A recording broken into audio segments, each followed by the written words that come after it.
नमस्कार and welcome to my show family guru. मैं आप लोगों को आज बहुत कुछ खास बताने वाली हूँ। कितनी बार ऐसा होता है कि हम लोगों से मिलते हैं, यूं ही मिलना जुलना हो जाता है, लेकिन हम समझ नहीं पाते कि ये इंसान कैसा है, इसकी इंटेंशन कैसी है, इसकी सोच कैसी है, इस इंसान की स्ट्रेंथ क्या है, इस इंसान की नेगेटिविटी क्या है, इस इंसान में क्या डिसएडवांटेज है, हम कुछ भी पता नहीं लगा पाते।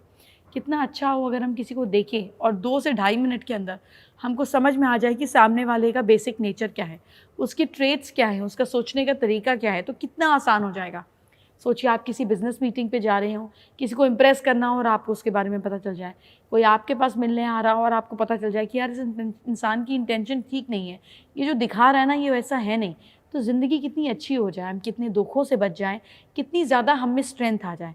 आज इसी स्ट्रेंथ को आपको सिखाने के लिए मैं आई हूँ। तो फिर देर नहीं करते हैं, शो की शुरुआत करते हैं।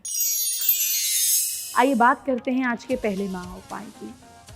देखिए, अगर आपको ऐसा लगता है कि आपके अंदर चिड़चिड़ापन बहुत ज़्यादा बढ़ रहा है, आपके अंदर थोड़ा-थोड़ा चिड़चिड़ापन बन रहा है, तो हर संडे के दिन 3 पान दान करने पर या मंदिर में छोड़ देने पर आपका चिड़चिड़ापन खत्म होता है। सबसे पहले जब हम किसी का चेहरा देखते हैं, तो हमें कुछ चीज़ों को समझना पड़ेगा।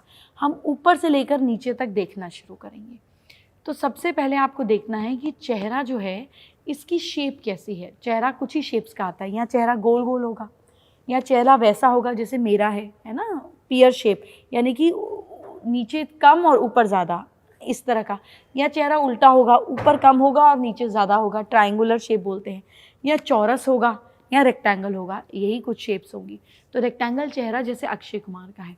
तो जब चेहरा रेक्टेंगुलर, लंबा लंबा पतला पतला हो जाता है, बांस के डंडे जैसा, तो ऐसे लोगों की थिंकिंग कैपेसिटी बहुत अलग हो जाती है। ये जो सोचते हैं वो हिट हो जाता है, इनकी सोचने की शक्ति आम लोगों से कई गुना ज़्यादा होती है।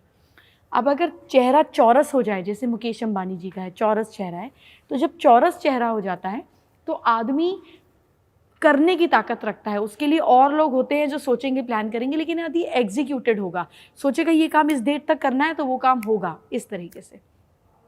अब जैसे मैंने आपको बताया, चेहरा होता है जैसे मेरा चेहरा है, यूँ ऊपर से कम और नीचे से इस तरीके से है। जैसे आप देख सकते हैं कि हम बात कर सकते हैं, जैसे माधुरी दीक्षित के चेहरे की शेप ऐसी आप देखेंगे ना, ऊपर से ऐसा है और नीचे से आते आते आते आते पतला हो जाता है।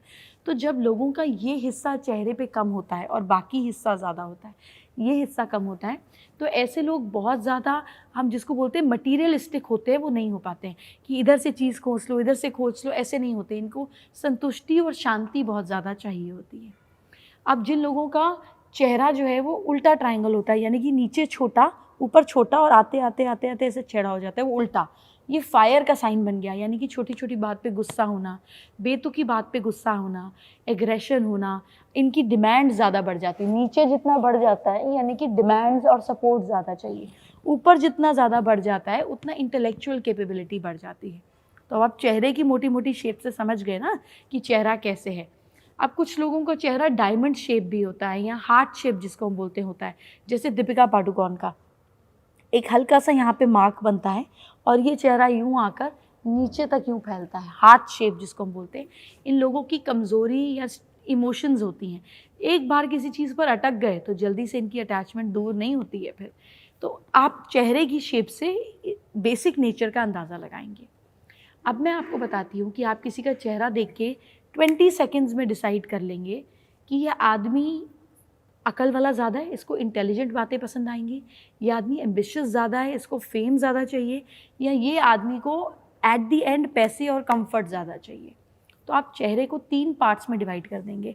पहला पार्ट इधर से इधर तक होगा, आईब्रोज तक, ये पहला पार्ट। दूसरा पार्ट होगा आईब्रोज के नीचे से लेकर इधर तक, नोज़ के एंड तक, ये दूसरा पार्ट होगा। और तीसरा पार्ट होगा नोज़ के एंड से लेकर चिन तक। अब आप अपने चेहरे को भी डिवाइड कर कर ज़रा शीशे में देख लीजिए, फ़ोटो खोल के देख लीजिए। अब आप देखिए आपके चेहरे में कौन से हिस्से में सबसे ज़्यादा एरिया है डिस्ट्रीब्यूटेड। जैसे अगर आप मैं अपना समझाती हूँ, जैसे अगर आप मेरा एरिया देखें तो ये एरिया यहाँ तक है, सेकेंड एरिया यहाँ से यहाँ तक है, इधर तक, और थर्ड एरिया यहाँ से यहाँ तक है। तो अब बताइए कि मेरा सबसे ज़्यादा एरिया कौन से पार्ट पे डिस्ट्रीब्यूटेड है? सबसे ज़्यादा इस वाले पार्ट पर। आप देख सकते हैं यहाँ पे चीक बोन्स भी हाई हैं, और ये एरिया सबसे ज़्यादा प्रोमिनेंट है जब हम चेहरे पे देखते हैं। यानी कि this is part 1, this is part 2 and this is part 3। तो मेरा पार्ट 2 बहुत ज़्यादा जो है वो स्ट्रॉन्ग है चेहरे पर। ऐसे आपका भी कोई पार्ट होगा, हो सकता है पार्ट 3 हो सकता है पार्ट 1 हो। Part 1 is thinking, it is intelligence. जिन लोगों का ये हिस्सा बहुत ज़्यादा बड़ा होता है, माथा बहुत बड़ा होता है, रिक्लाइनिंग हेयर लाइन होती है, प्रोमिनेंट पार्ट माथा होता है, इनको सोचने वाली इंटेलिजेंट बातें, इंटेलेक्चुअल बातें, आइडियाज़, नई नई चीज़ें सीखना इनको बहुत अच्छा लगता है। मतलब दिमाग वाला काम, सोचने वाला काम इनकी स्ट्रेंथ है। जिन लोगों का ये वाला पार्ट बड़ा होता है, जैसे कि मेरा, ये लोग एक्शन ओरिएंटेड है। This is thinking and this is action. सांस है ना, नाक है, हर समय चलता रहता है, तो एक्शन। इन लोगों को हर समय मूवमेंट चाहिए, हर समय एक्टिविटी चाहिए, कुछ ना कुछ इनको करते रहना होता है। इसी तरीके से थर्ड पार्ट जब ज़्यादा एक्टिव होता है, तो थर्ड पार्ट यानी कि कंफर्ट। हमें थक जाते हैं तो हम ऐसे बैठ जाते हैं, इस तरीके से लेते हैं ना सपोर्ट, है ना, इस तरीके से सपोर्ट लेते हैं। तो ये वाला हिस्सा जब ज़्यादा होता है तो इन लोगों को गेन ज़्यादा चाहिए होता है, कंफर्ट ज़्यादा चाहिए होता है। ये रिजल्ट है, ये मैंने सोचा, ये मैंने किया और ये मुझे मिला। तो जिन लोगों का ये पार्ट ज़्यादा होता है ना, इन लोगों को कम सोचने और कम करने पर भी मिल जाता है। पेरेंट्स दे देते हैं, दोस्त यार दे देते हैं, इनकी लाइफ में रिसीविंग ज़्यादा होती है। ये भाग दौड़ वाले और ये सोचने वाले। तो हम किसी का चेहरा यूँ देखेंगे और बता देंगे कि इसका पार्ट 1 ज़्यादा एक्टिव है, पार्ट 2 ज़्यादा एक्टिव है या पार्ट 3 ज़्यादा एक्टिव है।